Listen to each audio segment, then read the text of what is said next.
वापसी पर स्वागत है दोस्तों।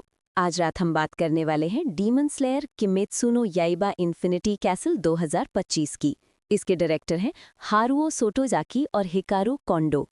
इसमें नात्सुकी हनाए तंजीरो हैं, अकारी कीटो नेजुकु हैं, हीरो शिमोनो जेनित्सु हैं और योशित्सुगु मात्सुओका इनोसुके की आवाज दे रहे हैं। और साथ ही सारे हाशिरा और उनके साथी भी हैं। ये फाइनल है जो हमारी सारी जानकारी को एक जीवित भूल भुलैया में बदल देता है।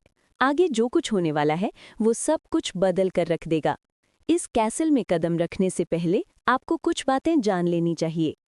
तंजीरो कामाडो कोई जन्मा हुआ सैनिक नहीं है।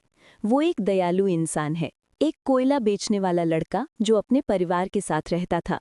सुबह का साधारण खाना, शाम को एक साथ बैठकर कहानियां सुनाना और पहाड़ों की शांत जिंदगी। ये साधारण जीवन एक ही रात में बर्बाद हो जाता है। तंजीरो जब घर लौटता है तो पाता है कि उसका पूरा परिवार मार दिया गया है और उसकी बहन नेजुको एक दानव बन चुकी है। नेजुको कोई आम दानव नहीं है। दानव बनने के बाद भी वो बच्चों की रक्षा करती है, ताकत बचाने के लिए सोती है और कभी-कभी इंसानों जैसी याददाश्त दिखाती है। खुद को काटने से रोकने के लिए वो एक बांस की मुंहदानी पहनती है, जो उसके अंदर चल रही लड़ाई का एक छोटा सा चिन्ह है। नेजुको को बचाना, उसे फिर से इंसान बनाना, यही तंजीरो का सबसे बड़ा मकसद है। वो एक डेमन स्लेयर इसलिए बना ताकि वो अपनी बहन को वापस पा सके, दिखाने के लिए नहीं। डेमन स्लेयर कोर एक गुप्त संगठन है जो दानवों का शिकार करता है। इसके सबसे ताकतवर योद्धा हैं हाशिरा। ये इलीट फाइटर्स हैं जो अलग अलग ब्रीदिंग स्टाइल्स में माहिर हैं। ये सिर्फ लड़ने का तरीका नहीं है, ये शारीरिक और आध्यात्मिक तकनीकें हैं जो अटैक और डिफेंस को एक नया रूप देती हैं। ब्रीदिंग एक रिदम है, टाइमिंग है और अपनी इच्छा शक्ति को हमले में बदलने का एक जरिया। दानवों के अपने रैंक्स होते हैं। अपर रैंक के दानव सबसे शक्तिशाली और खतरनाक होते हैं और सीधे मुजान से जुड़े होते हैं, जो सबसे पहला दानव है। मुजान किबुत्सुजी इस सारे श्राप की जड़ है। वो मुसीबत में फंसे लोगों को ताकत का लालच देता है और फिर उन्हीं को अपना गुलाम बना लेता है, यानी दुख की कहानियों को अपनी सेना में बदल देता है। इसलिए हर लड़ाई पर्सनल हो जाती है। कोर सिर्फ राक्षसों को मार नहीं रही है, वो एक बीमारी को खत्म करने की कोशिश कर रही है जिसने लोगों की जिंदगियां चुरा ली हैं। हथियार बहुत मायने रखते हैं। डेमन स्लेयर नेचिरन ब्लेड का इस्तेमाल करते हैं जो उनके हाथ में रंग बदलते हैं और दानवों के शरीर को काट सकते हैं। उनके शरीर पर निशान और स्कार्स का भी मतलब होता है, कुछ ताकत देते हैं तो कुछ भविष्य बताते हैं। एक स्लेयर बनने की ट्रेनिंग बहुत कठिन होती है। फाइनल सिलेक्शन में सिर्फ कुछ ही बच पाते हैं। ये दुनिया दिन में तो खूबसूरत लगती है, लेकिन रात में जानलेवा हो जाती है। तो जब इन्फिनिटी कैसल प्रकट होता है, एक ऐसा किला जो स्पेस और टाइम को मोड़ सकता है, तो ये सिर्फ एक बैटलफील्ड नहीं है। ये याददाश्त, पहचान और इच्छा शक्ति की परीक्षा है। और ये सिर्फ इस डरावने सपने की शुरुआत है।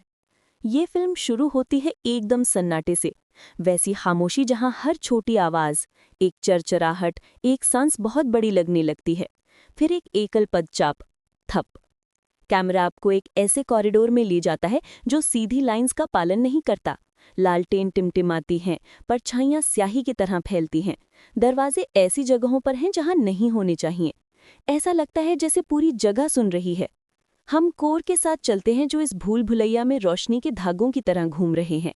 क्लोजअप शॉट्स में दिखता है कैसे होंठ दबाए हैं, उंगलियां सफ़ेद पड़ी हैं और सांसों से हवा में धुआं बन रहा है। साउंड ट्रैक बहुत सावधानी से बनाई गई है। लंबे संगीत के स्वर, एक बीवा की झंकार और फिर कुछ नहीं। ये कैसल जानबूझकर बनाया गया एक जाल है। इसके बाद कुछ भी पहले जैसा नहीं रहने वाला। स्लेयर्स अलग अलग ग्रुप्स में बंट जाते हैं। पदचापों की आवाज़ें गूंजने लगती हैं। एक खिड़की टूटती है, कांच के टुकड़े किसी कब्रिस्तान में लगी विंड चाइम्स की तरह बिखर जाते हैं। अंधेरे से एक दानव निकलता है, तेज, अप्राकृतिक और हिंसक। लड़ाइयाँ जल्दी और बेरहम होती हैं। जेनित्सु का डर फोकस में बदल जाता है।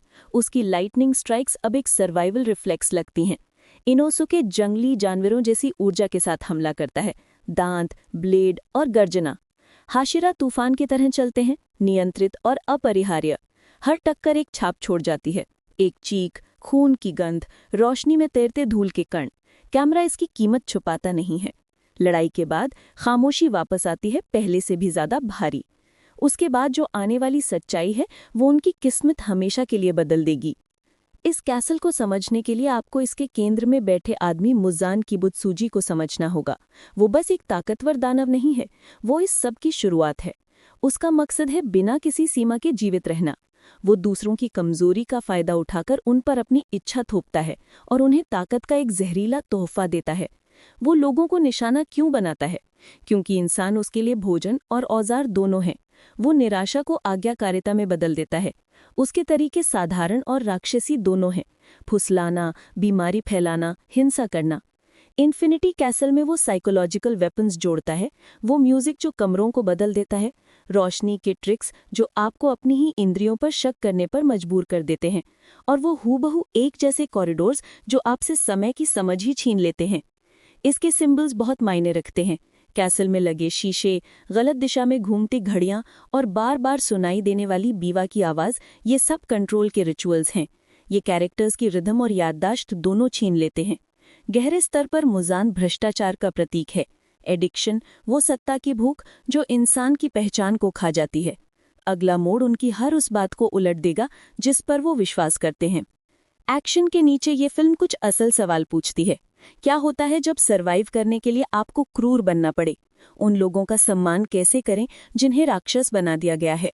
हर दानव की अपनी एक छोटी सी दुखद कहानी है, एक नाम, एक उम्मीद, एक खोई हुई जिंदगी। स्लेयर्स उन नामों को वापस लाने के लिए लड़ रहे हैं, इस एंडलेस साइकिल को रोकने के लिए। विजुअल मोटिव्स इस बात को अंडरलाइन करते हैं। टूटे हुए शीशे फ्रैक्चर्ड माइंड्स के लिए, घड़ियों के चेहरे रिपीटेड ट्रॉमा के लिए, और बीवा के एक स्वर से पता चलता है कि पैटर्न्स बार बार दोहराए जा रहे हैं। ये फिल्म कहती है कि असली जीत सिर्फ एक दानव को मारना नहीं है, बल्कि उसकी कहानी को वापस लाना है। आगे जो कुछ होगा वो इस रात की सारी व्यवस्था को उलट पलट कर रख देगा। आखिरी हिस्से में कैसल केओस में बदल जाता है। मुजान अपना असली रूप दिखाता है। इतनी स्पीड के अंग धुंधले दिखाई देते हैं, इतनी रीजेनरेशन के घाव मजाक लगने लगते हैं, और जीवित रहने की एक अमानवीय इच्छा। लड़ाई अब एंड्योरेंस की परीक्षा बन जाती है। तंजीरो ऐसे लड़ता है जैसे अपनी यादों को थामे हुए है। उसकी हर ब्रीदिंग टेक्निक परिवार की तस्वीरों से चलती है। नेजुको उसके साथ एक रक्षक की तरह लड़ती है, अपनी मानवता को वापस पाने के लिए संघर्ष करती है।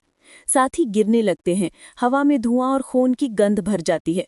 हाशिरा वो सब कुछ अनलीश कर देते हैं जो उनके पास है, समन्वित, खूबसूरत और विनाशकारी। विजय आसानी से नहीं मिलती, ये बहुत कष्टदायक होती है। बलिदान से, अनब्रोकन विल्स का एक कोरस बनने से मिलती है। अगला मोमेंट उनकी कहानी को फिर से लिख देगा। आखिरी वार के बाद खंडरों के ऊपर सन्नाटा फैल जाता है। कैमरा छोटी छोटी चीजों पर ठहरता है। एक तलवार जमीन में अटकी हुई, एक हाथ जो कांप रहा है, एक चेहरा जो हंसी याद कर रहा है। कहीं जाने चली गई हैं। दुनिया छोटी लगने लगती है, लेकिन साफ भी। नेजुको की किस्मत इस सेंट्रल प्रॉमिस को रिजॉल्व करती है, लेकिन बिना किसी कीमत के। बचे हुए लोग ऐसे स्कार संभाल कर चलते हैं जो कभी नहीं मिटते। इस जीत का मतलब बहुतों के लिए सुरक्षा है, लेकिन फिल्म दर्द को आसानी से भरने वाली हीलिंग में नहीं बदलती। बचे हुए लोग सीखते हैं कि आज़ादी के लिए जो खो गया है उसे याद रखना जरूरी है। आगे जो कुछ होगा उसके बाद कोई भी वैसा नहीं रहेगा जैसा पहले था। मुजान एक राक्षस है और एक शीशा भी। वो भ्रष्टाचार का प्रतीक है, सत्ता का आसान लालच और उस तरीके का जिसमें ट्रॉमा खुद को दोहराता है। इन्फिनिटी कैसल एक मानसिक और शारीरिक जेल है जो लोगों को छोटा रखने के लिए रियलिटी को रीअरेंज करती है। स्लेयर की असली लड़ाई गरिमा की है, गिरे हुए लोगों के नाम वापस लाने की और एक ऐसी दुनिया को फिर से बनाने की जो एंडलेस हंगर से ज्यादा जीवन की कीमत समझती है।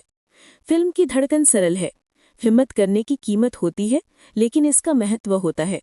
वो लोग जो जीत के लिए अपनी मानवता को नहीं बेचते, वही दुनिया को फिर से बनाते हैं।